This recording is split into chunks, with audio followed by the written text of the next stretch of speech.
publish many articles. Many articles! Dude, put that in your personal statement. Highlight it. Make it bold. Scream it out loud. Do not be humble in your personal statement. Oh, I'm so humble I can write. No! It needs to be less dramatic. Uncover this, unravel this wonderful woohoo. There's a fine line. A great candidate, but needs a lot of work, needs a lot of scientific detail. If I said something that crushed your soul, I'm really sorry. I'm genuinely a nice person. Why do I have to keep defending that in my videos? Hello everyone. So we meet again. I was editing a personal statement for an Oxford DPhil application, and I thought I would take you guys on the process.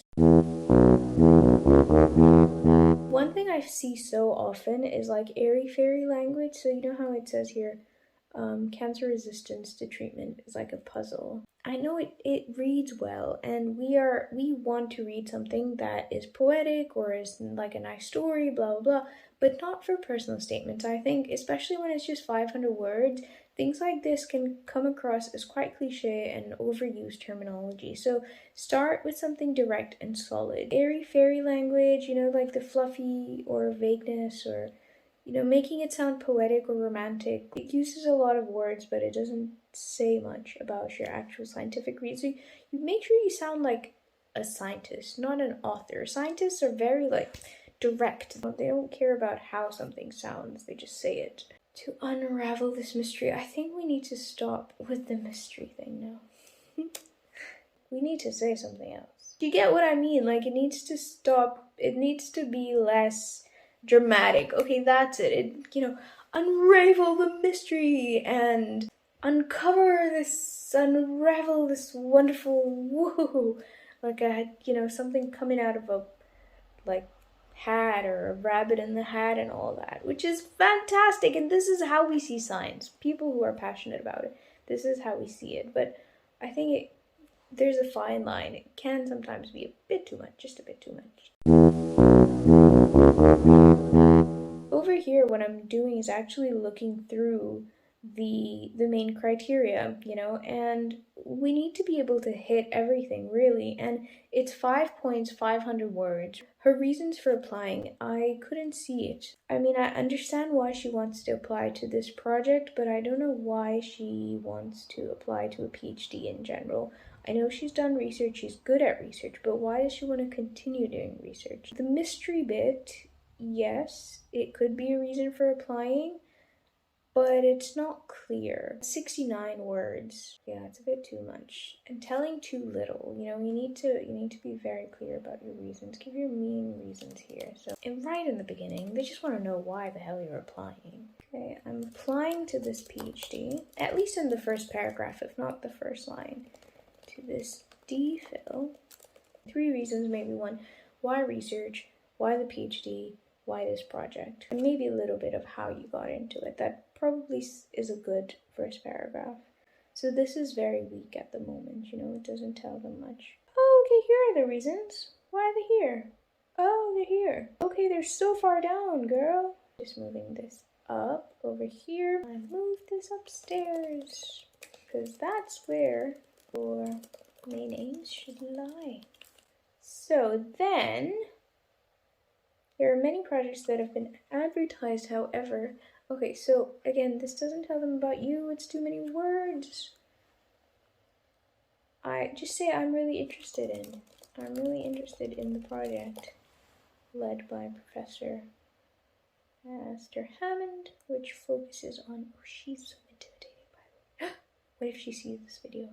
I don't know why, man. She intimidates me. I really don't know why. She just seems like a very fierce scientist and woman. Like, she would expect a lot of me. I don't think I would last 2 seconds in a lab with that, but that's just me. I need so much encouragement. It's ridiculous. Luckily, Tim gives me that, so. This is not true because her study doesn't show that this is how chemotherapy acts. We kind of know that. Now, if this is an introduction to your work, then move this before you say the output of this study shows, okay? Cancer cells may increase the level of antioxidants such as glutathione to detoxify the effects of ROS. You need to explain more clearly. For example, I can use say for certain that increased levels of GSH detoxified the effects of ROS. Give the proof for this conclusion. And we found a significant correlation between GSH and cancer stages. So what does that actually mean? Which suggests that, tell them what your research findings suggest, okay? Talk about your techniques a little bit as well, maybe one or two. Importance of collaborative research. You don't provide evidence. For example, who did you collaborate with? What did you collaborate on? Because you can't suddenly just bring it a random line and say, okay, I learned this, without actually giving some proof. P-values and stuff like that, I don't think you need to give that in personal statements. Like P-values, no way.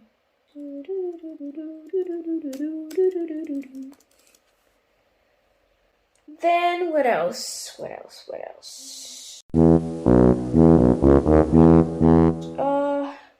Yeah, I think with the second paragraph, it could be cut out and a lot of other things could be said here.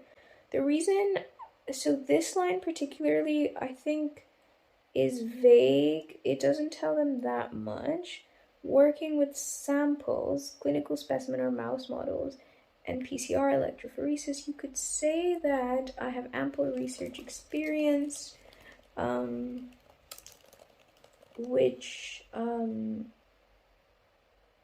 has made me ready to pursue a DPhil.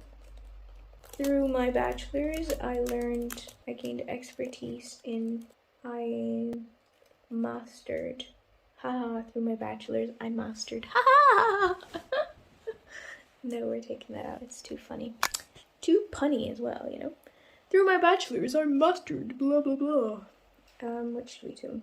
I delved deep into scientific knowledge, scientific learning. Also sharpened my laboratory skills. Mastered various techniques, such as PCR and electrophoresis. I have worked with both clinical samples and mouse models. Tell them a bit about your experience with this, because this is important, you know, that you've worked with both clinical samples and mouse models. They will be curious to know how. Curious to know how you worked with them, what sort of experience you have. So mention that. What you can also say here, developed research skills such as hypothesis testing, or like hypothesis development, critical reading, and scientific writing, okay? This part I'm taking out because instead of this, focus more by showing them the evidence of your writing skills, by talking more about your actual manuscript that you submitted. So instead of talking about how she can write so well, why doesn't she tell them, yo, people, I've published so much. You published many articles, so many that she's not even got space to put it in her CV. Dude, put that in your personal statement, highlight it, make it bold, make it stick, scream it out loud. I've written so much, I published so much. Mashallah, girl. Like, come on. That's what you need to tell them. Not that you can write. Oh, I'm so humble, I can write. No! You can write. You've published so much. Don't be humble. Do not be humble in your personal statement. I've also published multiple papers. Highlight your main standing out point, which is the amount of publications you have. This bit is so repetitive, you know, because her project focuses on ROS and oxygen levels as indicators to patients' response to PARP, but then over here as well, I want to join this team that studies ROS and hypoxia and their responses to PARP in cancer. So you see how long these lines are? This one's like 16 words, and this one, that's 19, right? So that's almost like Don't make me do mental math in my head. It's 45, guys, 45. 45 out of 500 words! That's almost 10%! And she knows what her project is about. Otherwise, don't describe the project because they know what it's about. Unless you're saying, what really interests me about this is that. A key specific thing, in which case you are just showing that you understand it and you have scientific knowledge of it.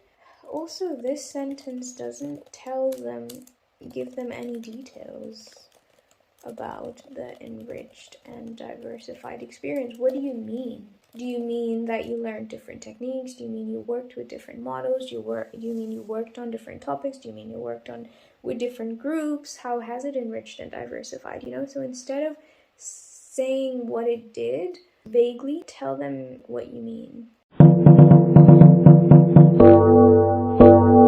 Checking against Oxford criteria. So, reasons for applying, I've moved to the top. I should be very direct. Think of top 3 reasons. Go bam, bam, bam, So, understanding of the proposed area. This also needs to be made more clear. Add more details to the project paragraph to show you understand the project by not just broadly talking about what it's about, but actually maybe going into more detail or specific things that interest you or capture your attention, or that interest or fascinate you or capture your attention, or that you are interested in exploring. See comments above.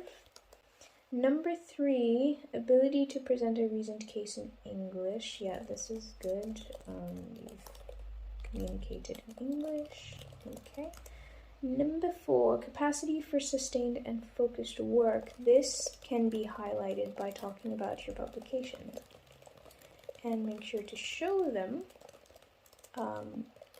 how productively you've worked. So you can add a line such as my research productivity and hard work has allowed me to publish, etc., multiple papers in a short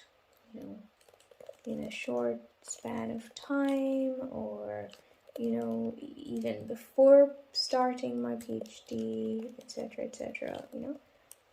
things like that. So understanding of problems in the area, right? So number 5, again, this can go back to your project paragraph and show problems in cancer resistance and ROS, and linking your project with the advertised project and what needs to be explored. Why is it important? One key point to convey is, why is it important to study cancer resistance? You can show your scientific understanding through that. So I think that is it. Your main standing out points is that your ample publications, but also your 3 years master's program. So do spend more time talking about your master's and what you did and what you learned and what techniques you used, or what challenge you faced. Make that at least 100 to 150 words of the personal statement. Separate the paragraph about your master's project and then the advertised project, and talk in scientific detail about them so you can prove that you're a great scientist and thinker. Please see my video on how to talk about your research. It's a really, really important video. Yay, it's top 1. Woohoo! A lot of my videos are coming up top, which is perfect. It's wonderful. This is the video I'm talking about, right? Okay, I think that is that. overall, again, great candidate, but needs a lot of work, needs a lot of detail, needs a lot of scientific detail, less vague language, less description of what she did, but actual evidence. I think this is like, I keep highlighting this with every single video, guys. It's about evidence. It's about what you've actually done. I'm great at experiments. Prove it, proof. You see how little proof, like even the best of candidates, right? They can really miss out on giving proof. And then it's just, they don't know. You could be lying, you could be making this stuff up. So evidence is what they require. Oh, sorry, this is so tilted. Evidence is what they require. If you don't give them evidence, you're not giving them anything. So that is my take-home messages from this personal statement. I wish you all the best, and I know that she's a good candidate, and I have a feeling she'll be invited for an interview. But yeah, she needs to definitely be more direct and everything. So I hope that was useful, and I will see you guys on another personal statement butchering video. And as always, if any of this was offensive or too direct and too blunt and too harsh in my criticism, or I didn't frame my sentences, nicely enough, and if I said something that crushed your soul, I'm really sorry for that, because I'm genuinely a nice person. Why do I have to keep defending that in my videos? This is for your own good. I don't like harsh criticism myself, but now actually reviewing personal statements, I realize how often you can come across as harsh when you've really not meant it. So I think next time someone gives me feedback that comes across a little bit harsh, I will keep this in mind of how hard it is to actually frame negative or constructive feedback in a nice, kind way, right? Especially when you feel so strongly and you're like, no, this can be fixed and this is how I can help you. So anyway, that's where I come from. But yeah, I wish you all the best, and again, I hope this was helpful. Please do subscribe and like and share and all the good stuff. Thank you so much for all the support that you guys have been giving me this month and this past year. I'm now at 1,500 subscribers, and it's like really like swiftly going up, so I'm very, very pleased. Thank you so much. Please keep sending me your personal statements to review, and contact me on Twitter or whatever. I will see you in another video. Bye!